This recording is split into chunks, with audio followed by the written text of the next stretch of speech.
دیں گے نہیں، اور اگر جہاد ہے تو جہاد کی تعریف کریں۔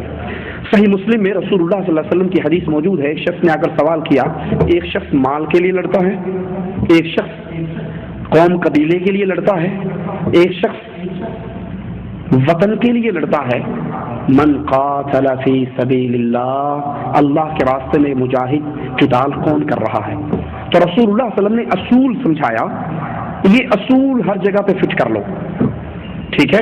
آپ نے فرمایا من قاتل لتکون کلمۃ اللہ ہی العلیٰ فہو فی سبیل اللہ، جو اس لیے لڑائی لڑے، جو اس لیے جنگ کرے کہ اللہ کی توحید، لتکون کلمۃ اللہ، اللہ کا کلمہ، اللہ کی توحید، لا الہ الا اللہ کی حکومت غالب آئے، فہو فی سبیل اللہ، یہ اللہ کے راستے کا مجاہد ہے۔ اور اس کے علاوہ کوئی وطن کی آزادی کے لیے لڑتا ہے، کوئی قوم اور قبیلے کے لیے لڑتا ہے، مال اور دولت کے لیے لڑتا ہے، تو وہ جہاد فی سبیل اللہ نہیں ہے۔ کشمیر کی جنگ کے تین مقصد ہیں، تین نظریوں کے لوگ کشمیر کے اندر لڑ رہے ہیں۔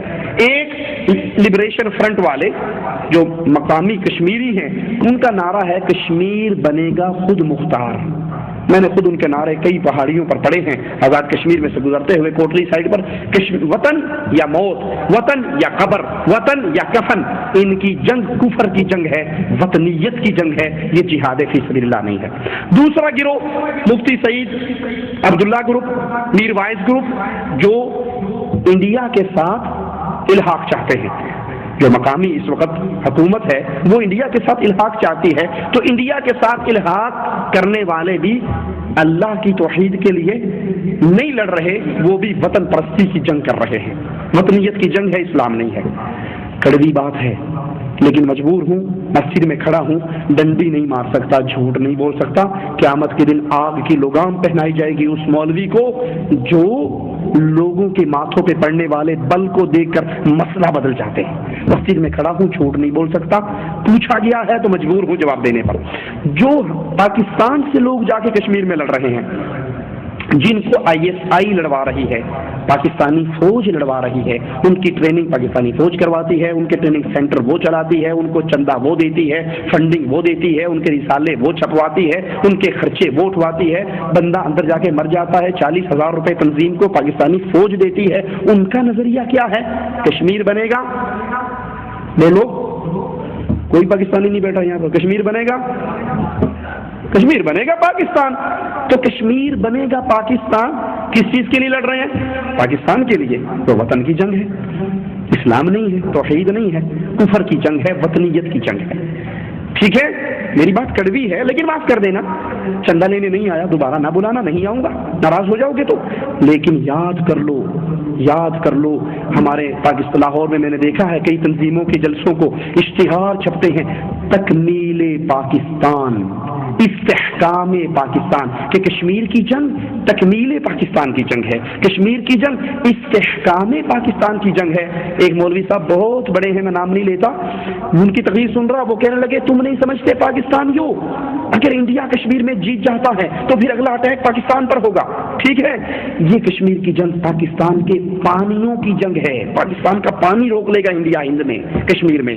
تو یہ سارے نعرے وطنیت کے نعرے ہیں، یہ لا الہ الا اللہ کے نعرے نہیں ہیں، یہ توحید کے نعرے نہیں ہیں۔ اور جو لاہور سے اٹھ کر سری نگر میں لڑنے کے لیے جا رہا ہے اور وہ کہتا ہے میں تو توحید کے لیے لڑ رہا ہوں، تو اس کو پوچھو تجھے لاہور میں حجویری کا دربار نظر نہیں آتا؟ تجھے لاہور میں گھوڑے شاہ کا دربار نظر نہیں آتا؟ لاہور میں پھیلتا ہوا شرک اور کفر نظر نہیں آتا؟ اپنے گھر میں آگ لگی ہے، کسی کی جھوپڑی کی آگ بجھانے جا رہا، ٹھیک ہے؟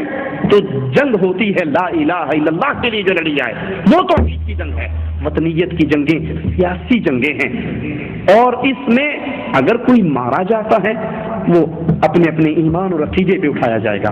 واحد مرے گا، رسول اللہ صلی اللہ علیہ وسلم نے فرمایا من قتل دون عرضه فهو شہید، من قتل دون ماله فهو شہید، جو جان بچاتے ہوئے مارا گیا شہید ہے، جو عزت بچاتے ہوئے مارا گیا وہ شہید ہے، جو مال بچاتے ہوئے مارا گیا وہ شہید ہے۔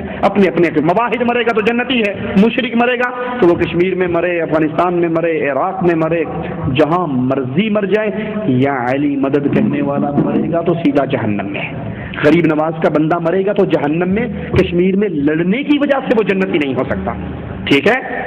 ایمان توحید پہلے ہے، باقی سارے عقیدے اور اعمال بعد میں ہیں۔